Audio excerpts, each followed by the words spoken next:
أهلا بحضراتكم مرة تانية أعزائي المشاهدين. وصلنا للركن الحواري في برنامجنا النهاردة. هنتكلم النهاردة. شهد الرئيس عبد الفتاح السيسي أمس الثلاثاء افتتاح فعاليات المؤتمر العالمي للسكان والصحة والتنمية 2023 الذي عقد في العاصمة الإدارية الجديدة. شارك في المؤتمر كل المعنيين بقضايا الصحة والسكان والتنمية. معنا على الهواء في هذا الموضوع أعزائي المشاهدين الدكتورة أماني وهبة، استشاري البطنة ورائدة العمل المجتمعي وطبيب الخير. أهلا بحضرتك يا دكتور. أهلا بيك. جميل قوي طبيب الخير. جميلة يعني ليها يعني واقع كده الحقيقة. أهلا بحضرتك. أهلا بيك. دكتورة أماني، يعني الحقيقة نقدر نقول إن مؤتمر تنظيم الأسرة جه بعد 29 سنة من تنظيم المؤتمر الدولي للسكان، وده كان لاستعراض مستجدات القضية السكانية دوليا. وبنطرح بقى القضية، نقدر نقول إن احنا بدأنا نطرح القضية من جديد، ولا القضية مستمرة يعني بصلاحياتها بكل ما فيها، وبدأنا نطرحها تاني بشكل جديد؟ احنا بدأنا نطرحها تاني بشكل جديد. هي القضية قديمة طبعا. كان في مؤتمر سنة 94 في القاهرة برضو. كان حضروا كل الدول خاص بالقضية السكانية. البرنامج ده أصلا بتاعنا من سنة 62، يعني قديم. الصين بدأت بعدنا 68 نفس البرنامج، بس هي قدرت انها تحقق نجاح. قصدك تسيطر؟ قدرت تحقق نجاح. وحتى فضلت الفترة دي كلها يعني منظمة ان كل فرد ما يجيبش اكتر من، او كل اسرة ما يكونش فيها اكتر من طفلين. 2017 بدأت تاني تقول ممكن نزود الاطفال تاني، اللي حصل تراجع فعلا في عدد بعد ما حصل تراجع كبير فيها. المؤتمر اللي بيعقد امبارح والنهارده في حضرة السيد الرئيس عبد الفتاح السيسي، طبعا انا شايفاه انه وجوده في مصر، في وجود كل الدول او معظم الدول المشاركة في هذا الموضوع واللي بتناقش هذا الموضوع ده، انا بعتبره اطلالة مصرية حضارية، ان احنا بدأنا نفوق تاني، انه القضية السكانية قضية خطيرة جدا، وان هي بتبتلع اي انواع التنميه. طبعا. فبالقطع مش هينفع ان هيحصل اي تقدم ولا تنميه ابدا إلا بدون ما نسيطر على القضيه السكانيه، ويكون في توازن بين الموارد اللي عندنا وبين عدد السكان. احنا عدد سكاننا 105 مليون. ال10 سنين الاخرانيين بس زدنا فيهم 25 مليون، فدي كارثه كبيره جدا. طبعا. يعني معدلنا 2.5 مليون في السنه. طبعا. يعني 2.5 كل سنة. ده أنا محتاجة إن أنا أفتح فصول جديدة للمدارس، محتاجة إن أنا أعالج ناس كتيرة تانية، محتاجة إن أنا أشغل ناس، محتاجة على طول. فعلى طول أنا عمري ما هحس بأي محتاجة وما عنديش متاح. بالظبط. وإحنا 105 مليون بكثير من الاحتياج.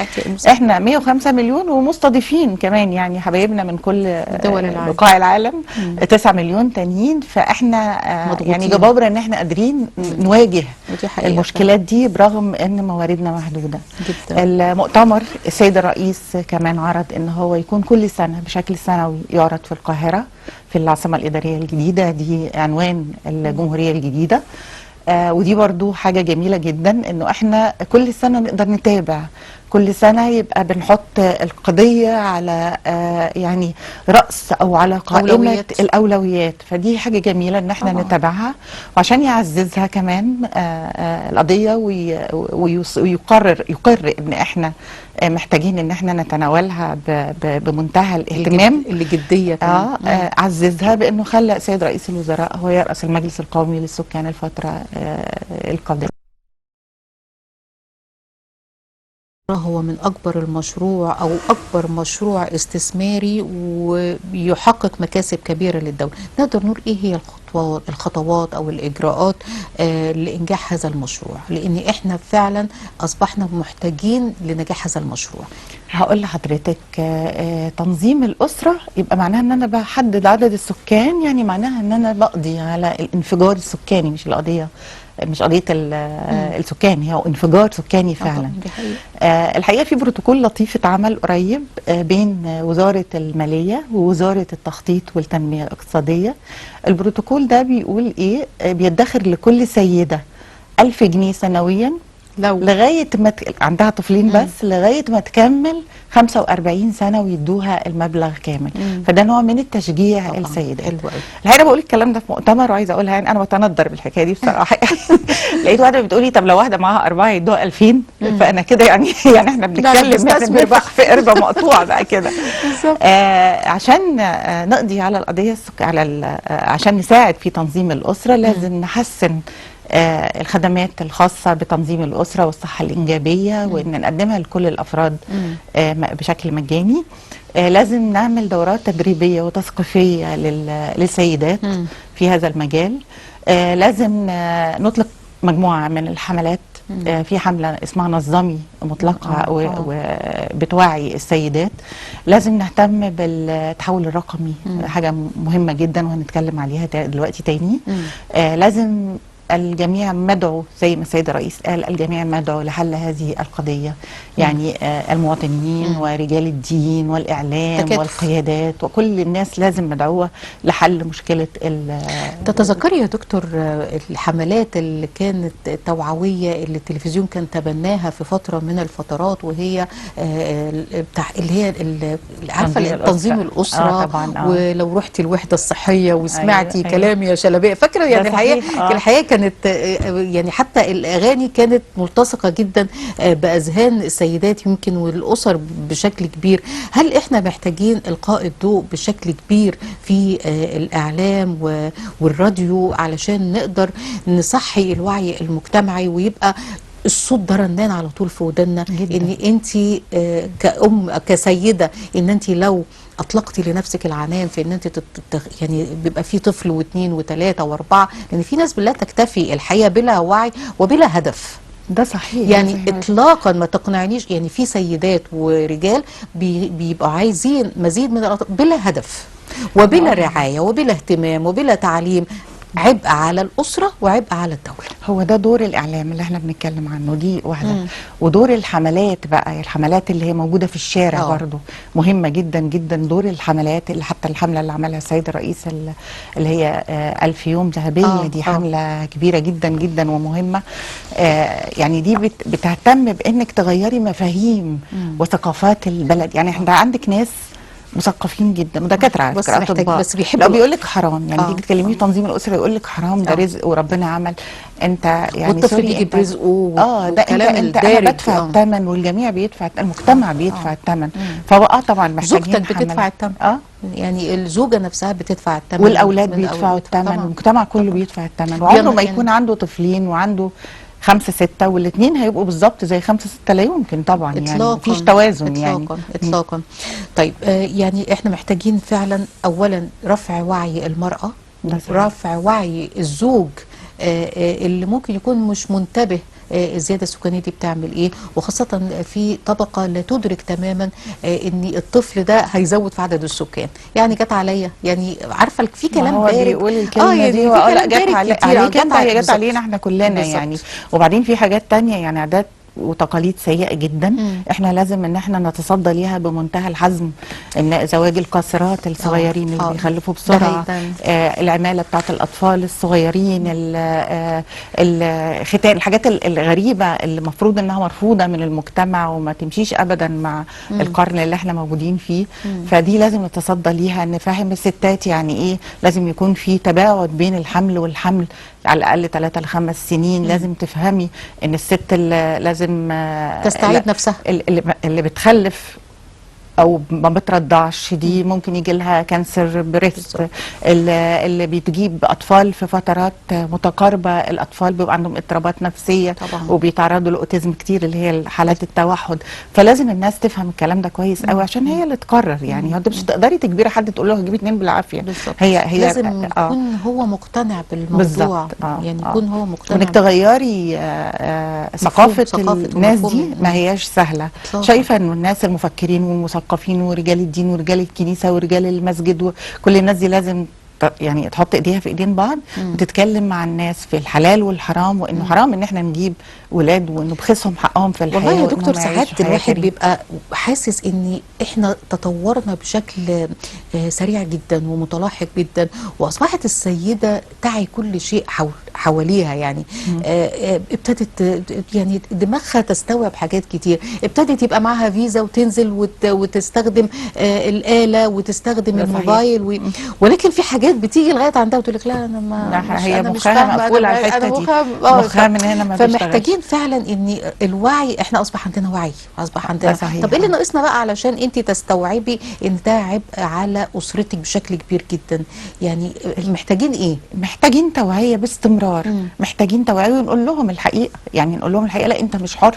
نجبرهم على فكره يعني انت مش حر، الحريه انت حر ما لم تضر، انت بتضرني انا وبتضر المجتمع، انا بدفع ضرائب وفلان بيدفع ضرائب، بيدفع لك انت، انا ما بستفيدش بيها، لكن انت المستفيد، وانت اللي مش عامل التوازن، حاله التوازن ما بين السكان وبين التنميه.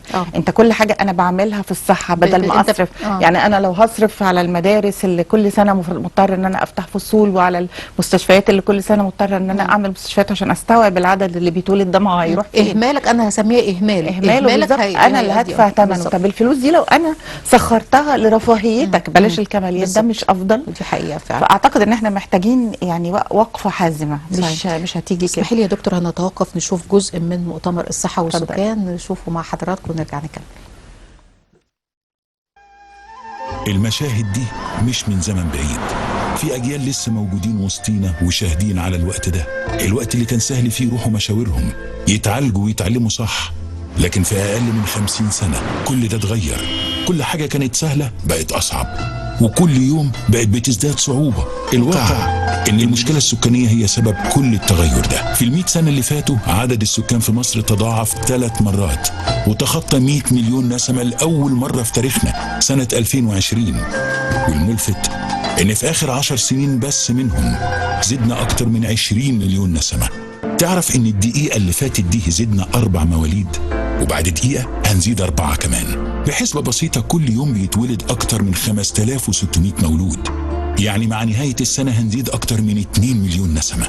كل مولود منهم عنده متطلبات أساسية للحياة، محتاج مياه وغذاء، محتاج تطعيمات ورعاية صحية، ولما يكبر شوية هيحتاج مرافق عامة ومكان للتعليم، وبعدين هيحتاج فرصة عمل وسكن، ودي احتياجات أساسية توفيرها هو حق طبيعي ليه.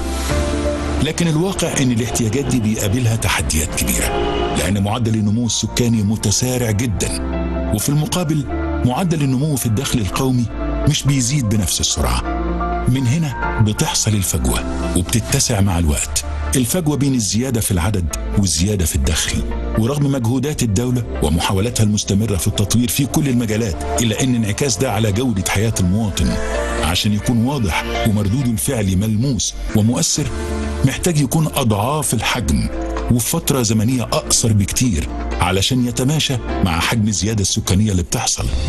والحقيقة إن المشكلة الرئيسية مش في العدد، لأن دول كتير عدد سكانها بيوصل لأضعافنا لكن فيها نمو اقتصادي كبير وجودة الحياة فيها أفضل.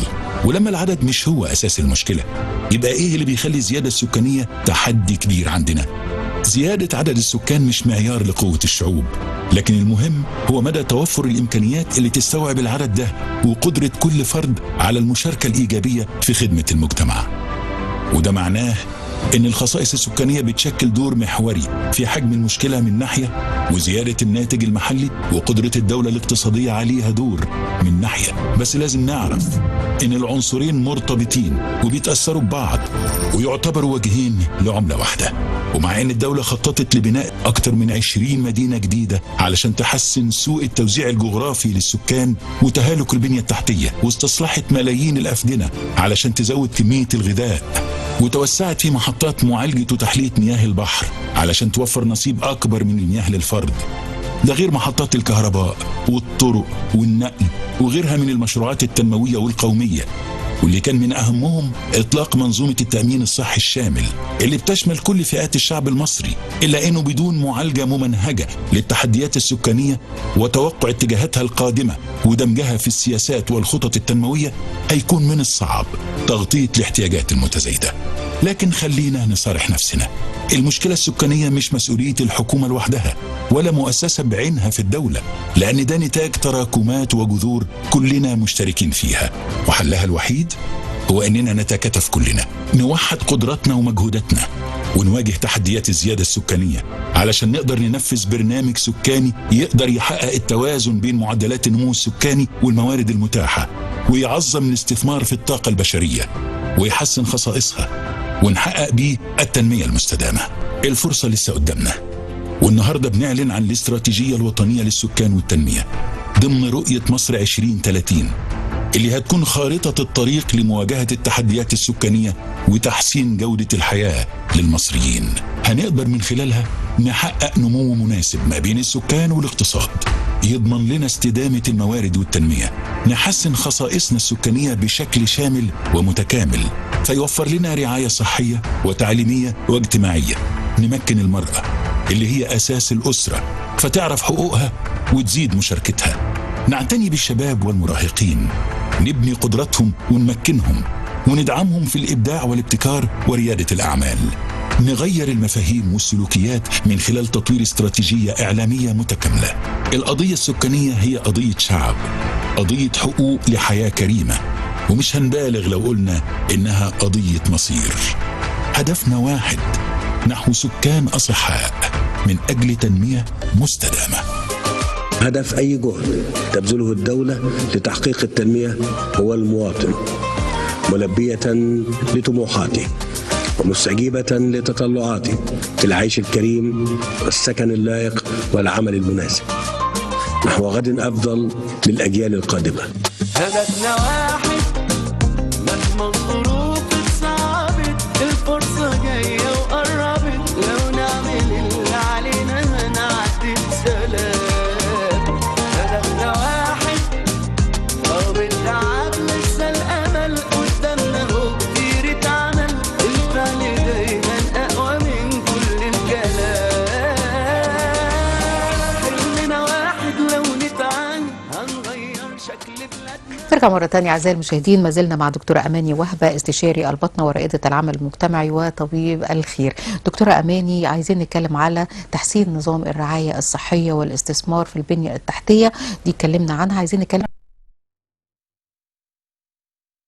عن البنية التحتية. اتكلمنا عن بس يعني نعيد برضو الكلام تاني في البنية التحتية وناخد منظومة التأمين الصحي الشامل. في الطب بيقولوا البنية التحتية دي كلما كانت أفضل كل ما هيكون التشخيص أدق، كل ما هيكون العلاج أكثر فعالية. بنية تحتية يعني إيه؟ يعني المنشأة الطبية لازم البنية التحتية بتاعتها تكون مظبوطة 100%. لازم يكون في حاجات خاصة حتى الطبية، يعني الأجهزة الطبية اللي موجودة لازم تكون على أحدث مستوى، لازم تكون في حاجات حديثة داخلة، في غرف عمليات دلوقتي موجود فيها يعني أجهزة. إجراءات مبتكرة حتى بأقل تدخل جراحي ممكن يعملوا العمليات، التقنيات حديثة وحاجات مرتبطة بحاجات عالمية، فمحتاجين ده. وزير الصحة امبارح قال حاجة جميلة جدا في المؤتمر، قال انه احنا عندنا غرفة زي غرفة عمليات كده مركزية، انا من خلال الميكنة اللي احنا والتحول الرقمي اللي هتكلم عنهم بكون عارف كويس قوي انا وانا قاعد المكان ده محتاج مستوصف، المكان ده محتاج اجهزه ربط دي الميكنه والتحول الرقمي. احنا استفدنا من المبادرات الرئاسيه الكتيره اللي عملها السيد الرئيس، ودي طبعا يعني او رئيس جمهوريه بصراحه، وانا اشهد لاني في الشارع طول الوقت مع الحالات، فلمسه ده فلمسه كويس جدا. لمسه انه العيان الاول كنا بنقعد نلف بالعيان لغايه عشان اعمل قرار العلاج على نفقه الدوله، العيان بيموت مني قبل ما اعمل القرار.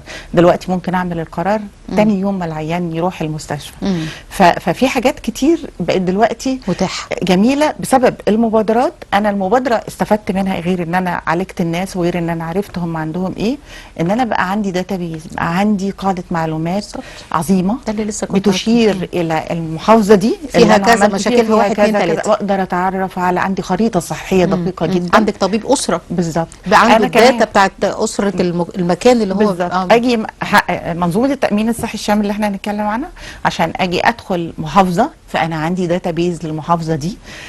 المحافظات اللي بدأ فيها التأمين الصحي قبل كده بورسعيد والأقصر وإسماعيلية ظلموا شوية في الحتة دي، لأن هم ما زالوا لغاية دلوقتي بيجمعوا الداتابيز. لا احنا عندنا القاهره تاخرنا، او المحافظات اللي لسه ما دخلش فيها التامين الصحي الشامل، بنجمع الحاجات دي خلاص. فمهمه جدا حته الميكنه، وحته ربطها كمان بمراكز اتخاذ القرار والدعم الفني. طبعا للسرعه اللي اتخاذ القرار. فحته البنيه التحتيه دي من الحاجات الاساسيه جدا اللي هيدخل بيها التامين الصحي الشامل. يدخلنا الموضوع التامين الصحي الشامل، وازاي انجح التامين الصحي الشامل اللي هو انا بعتبره انجاز وحاجه كبيره جدا وامل كل المصريين، وحاجه هتعزز انتماء المصري لبلده، انه هيحس ان هو لما تعب في اي مكان مش هيحتاج ان هو يصرف. واني لا قدر الله حصل اي حاجه مفاجاه، انا مش محتاج هو بسهوله ممكن ادخل لاي مستشفى ممكن تقابلني.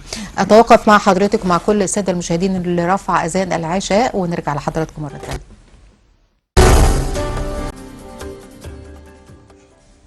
نرجع مرة تانية أعزائي المشاهدين. دكتورة أماني، يمكن في التايتل بتاع حضرتك طبيب الخير، وده يمكن جزئية مهمة جدا من التايتل طبيب الخير. تقول لنا بقى تفاصيل هذا يعني طبيب الخير بيعمل ايه، تخصصاته ايه، موضوع طبيب الخير هو انت عارفة عليك حالة من الاتجار مع ربنا. يعني بنتاجر مع ربنا، بنطبطب على العيان الغلبان المكسور المحتاج فعلا، اللي محتاجنا فعلا، اللي محدش سمع صوته.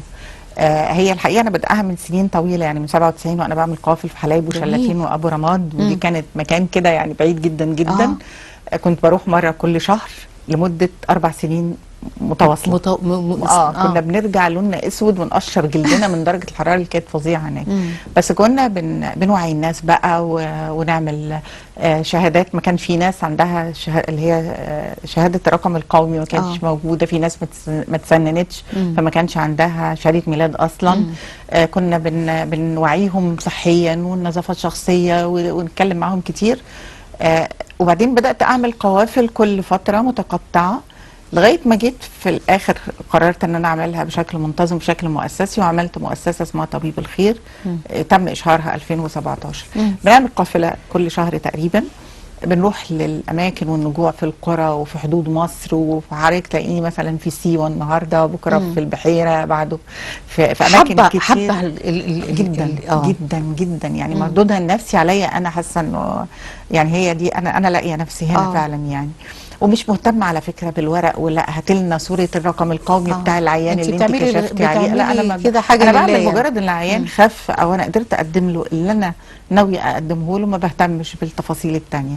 بناخد معايا يعني برتب، بعمل تنظيم للقافله، باخد مجموعه من التخصصات المختلفه. بناخد مجموعه كبيره جدا من الادويه من شركات ادويه محترمه وطنيه بتديها لنا تبرع.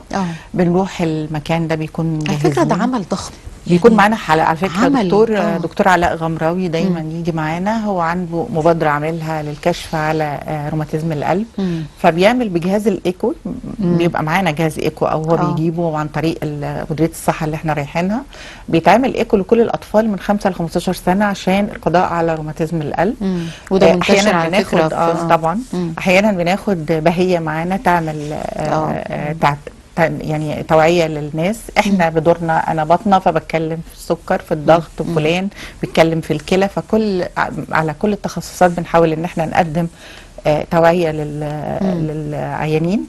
وبالمناسبه يعني انا فكرت فيها انه احنا هيكون لنا دور الفتره اللي جايه ان شاء الله، عشان الانفجار السكاني اللي احنا فيه والازمه السكان اللي احنا فيها بقى. هيكون معانا ان شاء الله من اول القافله الجايه ان شاء الله حد من طبيب الاسره، من طبيب الاسره، حد من تنظيم الاسره، حد هيكلمنا عن الصحه الانجابيه ويكلم الستات والوسائل فهيبقى نوع من التوعيه ومشاركه. واحنا قررنا ان شاء الله ان احنا نقضي على القضيه على السكانيه، فان شاء الله باذن الله يعني قادرين. مصر قادره. يعني دور القوافل ده على فكره دور مهم قوي يعني. ومن خلال برضو المبادرات واللي حضرتك برضو لسه قايلاه، المبادرات دي خلت حتى يعني الواحد ينتبه لصحته. يعني في القرى والنجوع والاماكن البعيده ما كانوش بيفكروا حتى ان واحد يروح يقيس الضغط، كانش واحد بيروح يقيس السكر بتاعه، كانش يعرف يعني ايه ان هو لازم يهتم بصحته. اللي في عنده دهون ثلاثيه او في كوليسترول مثلا. هقول لحضرتك الامراض الغير ساريه ال 100 مليون صحه كانت ضغط وسكر وسمنه. ناس كتير اكتشفنا ان عندها بالظبط. ضغط، وناس ما كانتش كتير يعرفوا. اكتشفنا ان عندها فده سكر. دور مهم مع قوي. تحفظي على انه كان في اخطاء في المبادره، هي يعني ناس فرغتها من مضمونها، لكن هي في الاول وفي الاخر في ناس كتير قدرنا نعرف. وعلى فكره بالظبط. اتكلمت عنها في التلفزيون، يعني ما ينفعش ان انا يجي لي عيان شارب بيبسي دلوقتي وجاي لي واحكم معمول عليه إنه عنده سكر. فكان في حاجات مفروض ان احنا صحيح. نصلحها، بس احنا احسن من الاول بكتير. بالظبط. يكفي ان المواطن حس انه في القياده مهتمه بيه وانها خايفه عليه. بالظبط. دي بامانه لازم نقولها لكل الناس. او الرئيس جمهوريه يهتم بصحة المواطن. ويقول مظبوط. ان المواطن هو البطل الحقيقي في معركه القتال. خلينا نتكلم عن حملة ال1000 يوم الذهبية. اه دي برضو نقدر نقول من الحملات المهمة والقوية جدا. هي مبادرة من أهم المبادرات اللي اتعملت، هي مبادرة ال1000 يوم الذهبي. يعني بتخدم الإنسان المصري جدا وبتمس الإنسان المصري جدا. مبادرة شديدة الروعة، لأنها أنت عارفة حضرتك بتركز على القضية السكانية. لما بنتكلم فيها بنتكلم على التنمية، فأنا ببدأ في التنمية من مين؟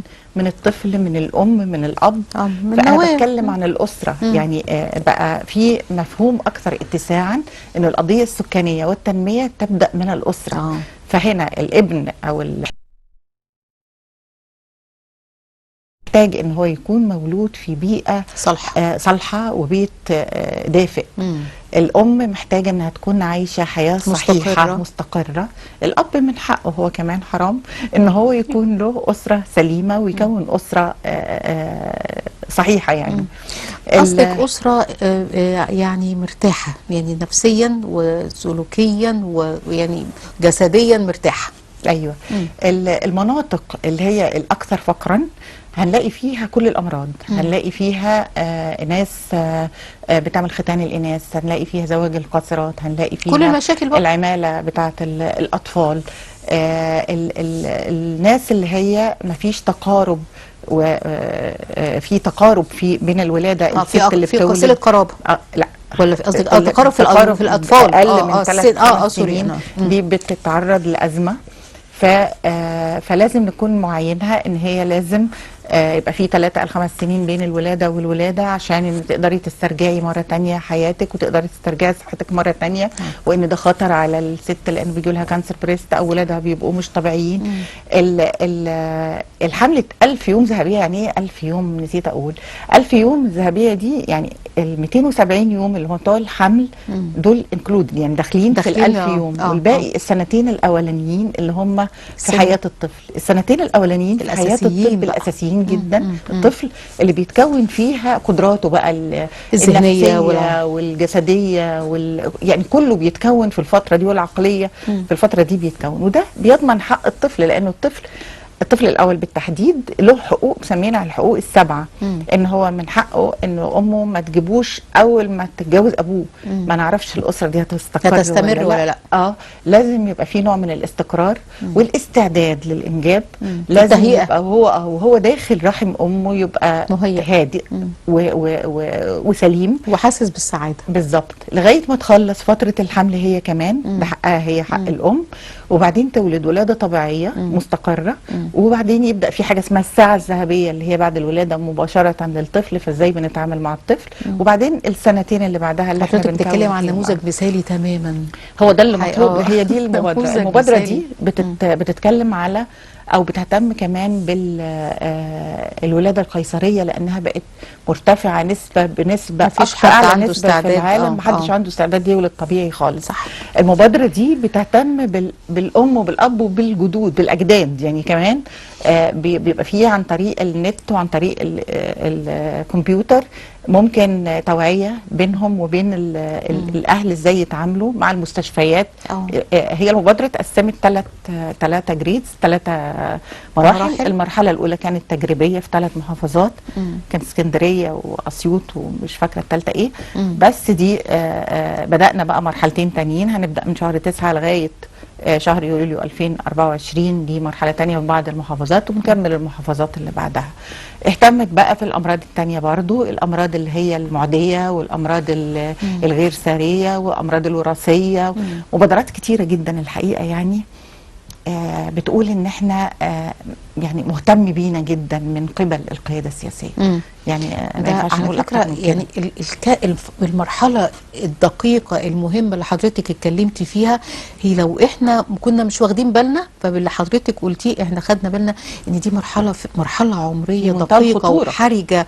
ويمكن انا قلت لحضرتك كلمة ان الطفل وهو جنين في بطن امه بيبقى بيحس بالسعادة أيوة، وهو كل حاجة. يعني هي لو هي تعيسة هو حاسس بالتعاسة، وحياته مش هتبقى يعني المرحلة التهيئة بتاعته مش سليمة بالظبط. لكن لما هي تبقى مبسوطة وصحيا وجسديا ونفسيا وعصبيا ده بينعكس عليه. ده صحيح. ده صحيح.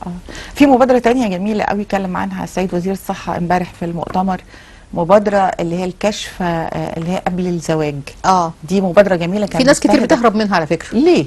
يعني بيحسوا ان هم هيكتشفوا حاجة ما مش عايزين يكتشفوها. طب ليه مش عايزين يكتشفوها؟ بعدين هم مش مهم يعني مش مهم بس لا هي مبادرة جميلة مستهدف بيها فيها مليون وشوية، 1,800,000 تقريبا، وتم الكشف على 700 وحاجة ألف، يعني 760,000 حد منهم.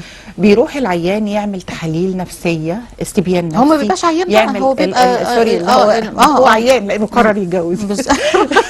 هيعمل استبيان نفسي، هيعمل تحاليل كتيره، هيعمل امراض غير ساريه، هيعمل امراض معديه. ما هو ممكن واحده تتجوز واحد ما تعرفش ان عنده حاجه معديه ويعمل لها كارثه، او عنده مرض وراثي. بالظبط. فالقصه دي وبيطلع لهم شهاده معتمده، او هي عندها مرض وراثي عشان بس ما يزعلوش يفتكروا ان انا متحيزه. اي حد فيهم ممكن يعمل التاني بس انا متحيزه. فهم في الاول وفي الاخر بياخدوا الشهاده دي يروحوا بيها للمأذون. على فكره في حاجات جميله. كان في مره في يعني من سنتين تقريبا او 3 طلبوا مننا من بعض قيادات المرأة كل واحدة توجه رسالة للرئيس. فكانت رسالتي للرئيس والله قلتها ومتسجلة عندي، انه احنا عايزين نعمل دلالات اورام للشعب المصري.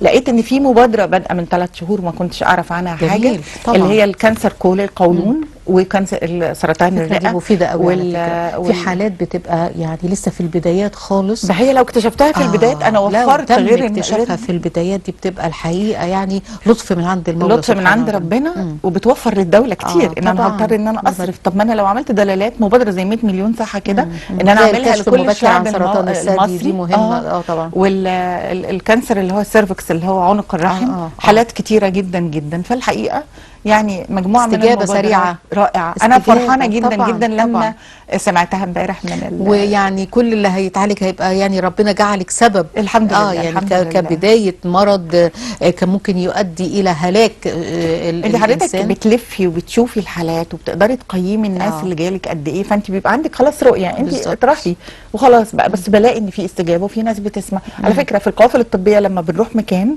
ونلاقي فيه مشكله انا بصور المشكله الحقيقه وباجي اعرضها في التلفزيون وبقولها عشان انا بحب طبعا مصر وانا بحب وعارفه كويس قوي. اصل ده دورك، انت مش رايحه علشان تعملي تعتيم على مشكله ولا بالظبط ولا هيحصل. لكني من الامانه ان انا عارفه ان انا بتعامل مع قياده سياسيه في منتهى الاحترام ومستمع جيد جدا السيد الرئيس. فلو سمع هينفذ، لو عرف ان في حاجه غلط لو عرف ان في مشكله ما في مكان ما وبعيده ومش ملقى عليها الضوء هو بيسلط عليها الضوء وبيستجيب. ده صحيح. ده صحيح. طيب خلينا نتكلم برضو في حاجه مهمه جدا، وهي برضو بالنسبه للعمل المجتمعي والقوافل الطبيه وما الى ذلك من عمل وزاره الصحه.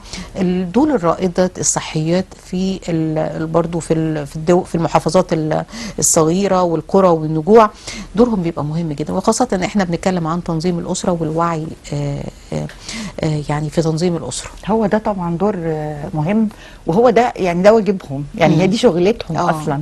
فاحنا بنؤكد ان يكون في تنظيم تاني ويكون في مراقبه ويكون في متابعه، وخاصه ان الناس دي قريبه قريبه من المجتمع وقريبه من المجتمع اللي عارفه دي ودي عارفه تقدر توصل لها. يعني شديده الوصول لقلوب الستات اللي هي ممكن تكون صاحبتهم يعني بيقعدوا مع بعض بيقابلوا بعض في بيوت بعض فعارفين. ده صحيح. ده صحيح. فمحتاج يعني عليهم عبء ولازم وعليهم مسؤوليه كبيره الفتره اللي جايه. وانا زي ما وعلى بقول فكره لازم يلاقوا نوع من التدريب المستمر اب تو ديت على طول يعني. تدريب مستمر تدريب ده مستمر. مهم جدا. وبرضو يعني نحترمهم بالظبط. ونديهم نديهم على قد شغلهم. بالظبط. يعني نديهم، لان احنا بنعاني وبمنتهى الامانه أصل بقول هي فقد الشيء لا الاطباء يعطوه. عندنا بيهربوا. احنا عايزين نشدهم بالظبط. فقد احنا الشيء عايزين لا يعطيه. نشد الناس الكويسه ونخليها عندنا، لان مش عايزين يجي في وقت ما نلاقيش دكاتره. كلهم الغرب فتح لهم دراعه تعالوا بالاحضان واحنا قاعدين بنطرد فيهم. فمش عايزين الفريق العمل الطبي في مصر يهرب. احنا عاوزين لا نحتفظ وناخد خيره اللي احنا زرعناه. ودي حقيقه فعلا. طيب خلينا نتكلم عن مشكلة تنظيم الأسرة. لما أنا أكون عندي طفل أو طفلة وأنا من خلال التعليم بتاعه ومن خلال الدراسة بتاعته إن هو أو هي بتفهم يعني إيه تنظيم أسرة، يعني إيه انفجار سكاني، يعني إيه إني أنا لما أكون الدنيا ما تبقاش كده مفتوحة على البحري، إني أنا يعني عايزة أخلف 5، عايزة أخلف 4، عايزة أخلف 3. لا، كل ده مفروض يطلع مع الطفل والطفلة من بداية حياته. وده اللي احنا بنقوله الوعي منذ الطفولة لوضع البلد، لوضعنا، لحياتنا. احنا دولة محتاجين نزود السكان فيها ولا نثبت عدد السكان ولا نقلله ولا نعمل ايه؟ لا احنا عاوزين نخفضه. لا يعني انا الطفل، انا قصدي ان يبقى معاه عارف وضع بلده شكلها ايه. ما هو ده من البدايه خالص. في دور للمدرسه، في دور للاعلام، لانه هو بيلزق جنب التلفزيون، ففي دور للاعلام كبير. ويتعمل حاجات للاطفال صغيره، يعني بيتعمل كانت كرتون، حاجات كده نقدر نعملها للاطفال بيحبوا يتفرجوا عليها. في دور للام. ودلوقتي الشباب يعني العيال دلوقتي حتى لما بتكبر منفتحه، لا طبعا ده عندهم معلومات اكتر مننا. فهم بيعرفوا ايه اللي المفروض يتعمل وايه اللي يعني من خلال افلام يعني صغيره اعرف اني انا لو حصل الانفجار السكاني ده حقوقي هتضيع، اني انا مش هعرف اتعلم، مش هعرف اتعالج، مش هعرف اشتغل، مش هعرف اخد حقوقي اللي المفروض اخدها. كل الاسره. لما انا اطلع كطفله وكشابه كبنت عرفت كل ده اني انا ممكن اضيعه في لحظه. هو كمان من الولد يعرف ان برضه المفروض يكون راجل ومسؤول وعنده فكره عن المفروض يعمله. فكره لا الجيل يعني جيل بنتي ما شاء الله هي لسه جايبه بيبيين يو يايا عشان اقول لهم دي بتقولي خلاص هما الاثنين خلاص. فجيل جيل بناتنا ولادنا لا عارفين ان هما في تنظيم اسره وهينظموا الاسره بالظبط. فما اعتقدش ان هما لا هما من الوعي الكافي ان هما عارفين دي حقيقه يعملوا ايه. دكتوره اماني، حابه تختمي بايه؟ والله بما ان رسائل حضرتك بتكون موجهه هي لا ما فيش الرساله الموجهه اللي انا بكررها تاني انه موضوع الكانسر كولون بقوله تاني للسيد الرئيس ورساله للسيد الرئيس ان احنا مقدرين جدا كل الجهد اللي معمول أكيد. في الصحه طبعا وبنشكر حضرتك عليه، لكن احنا بنؤكد تاني على انه في ظهرك اولا في موضوع تنظيم الاسره وفي موضوع المشكله السكانيه. كل مؤسسات المجتمع المدني وانا واحده منهم احنا جاهزين في ظهر الوطن ومش هنسيب المشكله دي زي ما حصل في فيروس سي على فكره. والغرب بيضرب لنا سلام سلاح لينا ان احنا ازاي قدرنا نتخلص منه. فهو انجاز واعجاز قدرنا ان احنا نحققه القضاء على فيروس سي. احنا هنقدر نقضي على المشكله السكانيه ان شاء الله باذن الله. باذن الله. دكتوره اماني وهبه، استشاري الامراض الباطنه ورائده العمل المجتمعي وطبيب الخير، بشكرك شكرا جزيلا وجودك معنا النهارده. شكرا ربنا يخليك. ايضا بشكر كل مشاهدينا على حسن المتابعه. اسره يوم الاربعاء تحيي حضراتكم، الى اللقاء.